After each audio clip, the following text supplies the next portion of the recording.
What's going on, guys? It's Cimo. So today I'm bringing to you my ban list predictions for the December 2020 ban list. That's right, we are at that time again where we have yet another ban list. December 15th was the day Konami gave us, and we could realistically have that ban list drop any day. We could have it weeks prior, we've had them weeks after the fact, but it should be around this time, and I want to make sure I bring you guys this ban list prediction because we all love ban list season. So we're going to be going ahead and going through that today. If you guys want to watch ban list roulette, we already filmed that, so you can go ahead and check out that video either in the top right corner or down in the description. But let's not wait any longer and get right into it. Now, I want to preface this video by saying this is going to be a ban list prediction that's a combination of both what I think Konami will do, but also what I feel like they should do, because those two different mentalities are on opposite ends of the spectrum, and I'll do my best to underscore and highlight which card choices fall under which category. So with that said, let's go ahead and kick things off with the banned cards. First of which is Dragon Buster Destruction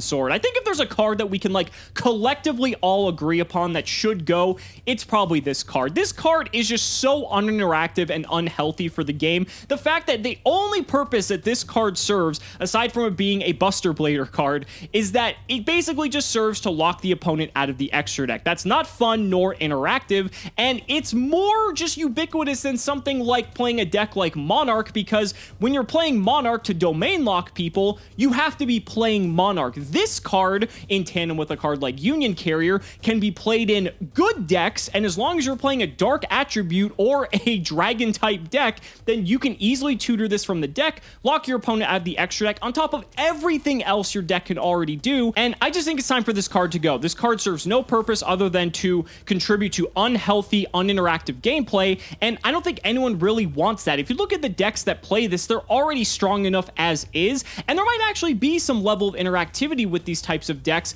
if they could actually use the extra deck, because the Buster Lock is kind of just like the icing on the cake with some of these top tier strategies. So by removing Buster Lock, the format becomes relatively healthier. We still have a lot of other cards to discuss, and I just think people are sick of this card. So I definitely think Buster Sword is on the chopping block. Now, Destruction Sword is primarily played in Dragon Link. It does see play in some other decks, but let's be honest, Dragon Link is where it is abused the most. And the thing is, I don't think Dragon Link is necessarily safe from the ban list. And I'm not talking just about Buster Dragon, but I'm also talking about it from the perspective of other core engine components. And the reason I say that is because let's look at some of the products that have either come out recently or are coming out in the future. None of them really support Dragon Link, and so why would Konami want to focus on a deck that doesn't really help sell any product, because we know the ban list, that's its primary purpose. So I think Konami is going to actually take a pretty big swing at Dragon Link here, and I'm going to say that they are going to hit Guard Dragon LP. Remember not too long ago that a lot of people were crying out, myself included, for Guard Dragon LP to be banned.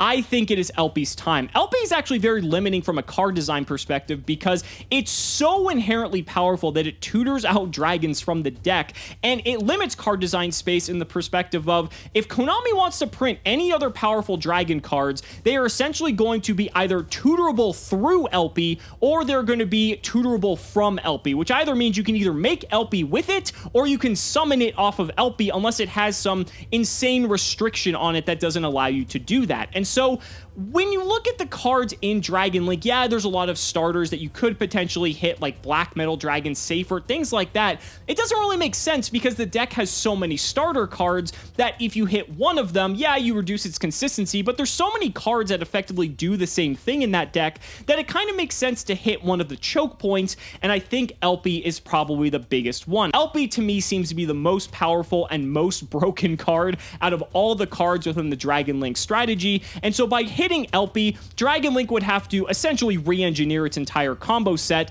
and I think that's perfectly fine. If people still want to play the deck, maybe they'll come up with it, but it definitely will knock Dragon Link down a peg, and other decks will have a chance to flourish. Now, since we're on the subject of combo decks, another card I feel like will get hit is Linkross, and this is a very interesting one because when you look at a lot of the top decks of the format, yes, Linkross and Halki Fibrax are prominent, but they're not overwhelmingly dominant. There's only a few good combo decks that are taking advantage of these cards, there's some decks that just can't play it, and there's other decks that don't want to. So why is this really a problem? Well, this is more for future proofing, right? Because these cards are just so inherently degenerate. I really don't think Konami's going to be hitting Halqifibrax anytime soon, to be perfectly honest. They have shown on the past few ban lists that they are willing to hit multiple tuner monsters before actually getting at the root of the problem, so I don't think Halqifibrax is going anywhere, and so the next best thing is to hit Linkross. Linkross basically just adds an extra negation for free in tandem with cards like Martial Metal Marcher and that whole package. So by taking Linkross out of the equation, you can still do some of the things that combo decks do best, but now you're just going to be without one extra negation most of the time, and I think that's actually okay. When you look at some of the combos that these combo decks are able to produce, if you take Linkross out of the equation,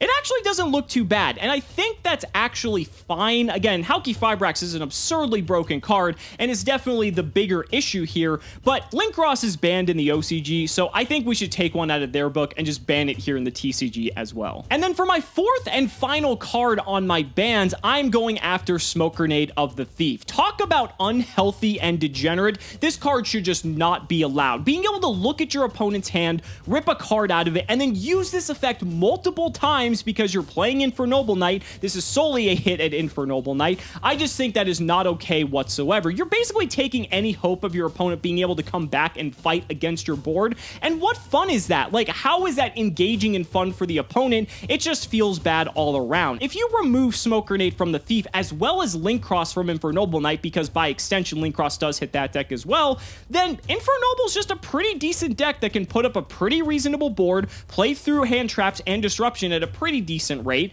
and it just becomes a solid combo deck. It's just not doing as many unfair things as it was doing before. So by bringing down Dragon Link, bringing down Infernoble, bringing down combo in general, I'd be very curious to see what kind of meta flourishes as a result. But now let's move on to the limited cards, and boy, this is a very interesting set. So first up, I have Miscellaneousaurus. So Dinosaur has obviously been at the top tiers of play for quite some time now, and honestly, I think Dinosaur in and of itself is perfectly fine. In the OCG, I actually think they have some cards like Fossil Dig and Oviraptor hit, but here in the TCG, everything's basically at 3, and that is just absurd. First of all, Miscellaneousaurus has been limited before, so it's a prime target from my perspective from the TCG to want to hit it again. Additionally, when it comes to Miscellaneousaurus and how it interacts, or lacks interaction for that matter, because this card just makes it so that your opponent can't do anything to stop you, and you could make the argument that a deck like Dinosaur needs a card like that, but Dinosaur plays plenty of cards as is that functionally do the same thing, but they're just not in engine, and engine components that are going to help you get to the rest of your deck. I just think this card, again, like other cards that stop interaction with the opponent, shouldn't be allowed. I think Dinosaur as a deck of its own is fine, but I just want to see people be able to interact with Dinosaur more than anything, and anyone who plays Dinosaur knows how broken Miscellaneousaurus is, so I think this is a very adequate hit at 1, because again, it's been limited in the past. I think having it as a 1-of is probably fine. Yeah, it might be a little bit sacky, but it's going to reduce the chance of you opening multiples, or having it in your opening hand so that you don't have to search it with something like Fossil Dig. I think 1 is perfectly fine. Now, next up, we've got a good one. We've got Orcas Harp Horror. Now, some of you guys might be like, whoa, Cimo, hold on now, but the thing is, when it comes to Harp Horror, having it at 1 essentially means like you have infinite, because you can recycle them within the Orcas deck. You guys have to remember back when, I believe, Eternity Code was released and Mech Knight Girsu came out, Orcas was semi-playable, but it really just never did a whole lot, and so I feel like because that's still within like the time horizon that Konami wants to like help just sell product, I think it would make sense to bring Harp Horror back to 1. Rusty Bardish came back on the last list, so we could play some sort of like Phantom Knight Orcas deck that also helps sell the newest set that had all the new Phantom Knight support, so I think it just makes sense. People love playing Orcas, people love Phantom Knight, so mix the two together and we might have a new contender for the meta. I didn't honestly think I'd be saying Harp Horror should come back to 1 this soon, but in the context of everything else in the meta, I actually think it's fine. Next up, we have Salamangreat Mirage Stalio. Now, this is one that's definitely on my what Konami should do. The thing is, Salamangreat hasn't been doing much of anything. It's like a kind of rogue contender at best. A lot of people still play the deck, surprisingly, but just in terms of like how good the deck is, is it really isn't doing much. Mirage Stallion is a pretty good enabler. It allows you to tutor from the deck. It has a nice option for removal built into it. It's just an overall very solid card. It gives Salamangreat a nice boost, similar to how Harp Horror would give Orcas a boost. So if we're going to be down that same line of thinking, although it doesn't necessarily support the bottom line, I think giving Salamangreat a card back like this would help it see a little bit more play. Now, next is one of my most hated cards of all time, and honestly, I think this card should be banned, but I actually don't think Konami's going to ban it, and that card is True King of all Calamities. I have it at limited, and the reason for this is for one reason, and that is Virtual World. Virtual World becomes infinitely less playable with True King of all Calamities being banned, and they just released the Virtual World cards. The product is still in circulation, and so if they hit True King of all Calamities, it doesn't really bode well from that perspective. Now, to be fair, Konami has banned cards after some sets have released, so it wouldn't be crazy for them to ban the card, and frankly, they should ban it because this card is just not fun whatsoever. But the thing is, if Virtual World is unplayable and a lot of people are actually playing the deck at the moment, I don't know. I feel like this is a card that they may not necessarily hit to 0 anytime soon, but by hitting it to 1, you still get your 1 copy. It prevents people from going double True King of all Calamities, which is even more degenerate, or having a follow-up Calamities if your opponent manages to out the first one. So I think putting it to 1 is a little bit more fair, but I don't think they're actually ready to ban the card. We'll see. Who knows? But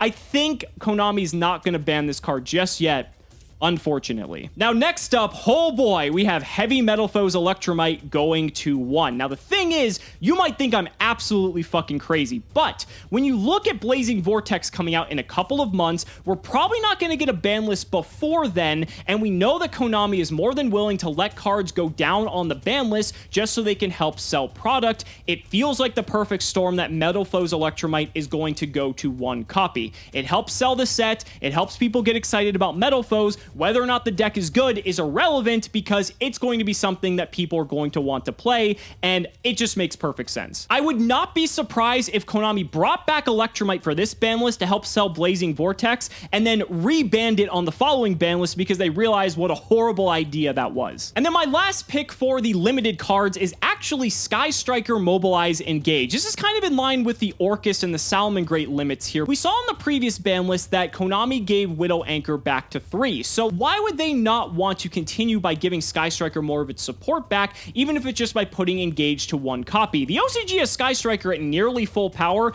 and it doesn't really do a whole lot. Same thing with here. Most people just play it with Mystic Mine, and Mystic Mine is most of the time why the deck wins anyway, so put Engage back to 1. You can recycle with Kagari, so you have multiple uses of it. You're just not going to be drawing it all the time, but I think the card would be perfectly okay. And if Konami was willing to give us Widow Anchor back on the last ban list, why wouldn't they be willing to give us Engage back on this one? Next up are the semi-limits. Now, anyone who's a longtime fan of the channel knows I absolutely detest and abhor the semi-limited list. I think it serves no purpose. That doesn't mean Konami's not going to do anything about it. So I think they're going to actually move 1 card to semi-limited, and that's Called by the Grave. Called by the Grave has been all over the ban list. It's been limited, it's been semi-limited, it's been unlimited. Like, it's just been just up and down every single time there's a ban list. They limited it on the last ban list. I have this feeling they're just going to put it back down to 2 because it's just a trend that this card follows. And if there's any card that's going to go to 2, it's Called by the Grave. But now let's wrap things up with the Unlimit, and there really isn't too much special here. I'm just taking all the cards that were previously semi-limited on the last list. Aside from Destiny Hero Malicious, I'm keeping that on there and moving it to unlimited. So Graph and Seer, Malebranch of the Burning Abyss, ABC Dragon Buster, and Totally Awesome. All 4 of these cards have done basically nothing as a result of going to semi-limited. Yeah, Graph and Seer see play in like Burning Abyss, Phantom Knight variants, but those are like rogue at best, and that's being a bit generous, although that deck is pretty explosive at times. So I think I feel pretty confident putting those to 3, and it's not really going to do much. Now, some of you guys might be wondering about Red Eye's Dark Dragoon, and that's an interesting one because I think the card should be either limited or banned, as well as Verte Anaconda, maybe even Red Eye's Fusion. We've seen the impact that card has had in the OCG, and it's banned over there for good reason, but the TCG, it has not nearly had the same level of effect. Our format is just completely different, and Dragoon, while yes, it does see a reasonable amount of play, there's just so many better options. But what I fear the most is that if the format adjusts itself as a result of this new ban list, Dragoon just comes back out of nowhere because it was goes unchecked, and then everyone's just playing Dragoon spam decks. That's what frightens me, and so if this card doesn't get touched in some way, I really just hope it gets limited or the pieces around it get limited, just as a precaution so that people just don't default back to Dragoon as a way to just win games for absolutely no reason. It will happen if they don't touch the pieces now, so I really hope they either ban something or limit it just to prevent that from happening and to make the next few months of Yu-Gi-Oh! Not nearly as miserable. But guys, that's gonna wrap it up for my ban list predictions for the December 2020 ban list. Let me know down in the comments what you guys think. I'd really love to hear your thoughts. Thank you guys so much for watching the video. Be sure to like the video as always. Subscribe to the channel for more amazing Yu-Gi-Oh! Content. And if you found this video informative, consider supporting me on Patreon or becoming a YouTube channel member. Just by showing your support in any way that you can, you're investing in my ability to continue bringing you amazing Yu-Gi-Oh! Content. So thanks so much again, and we'll see you next time.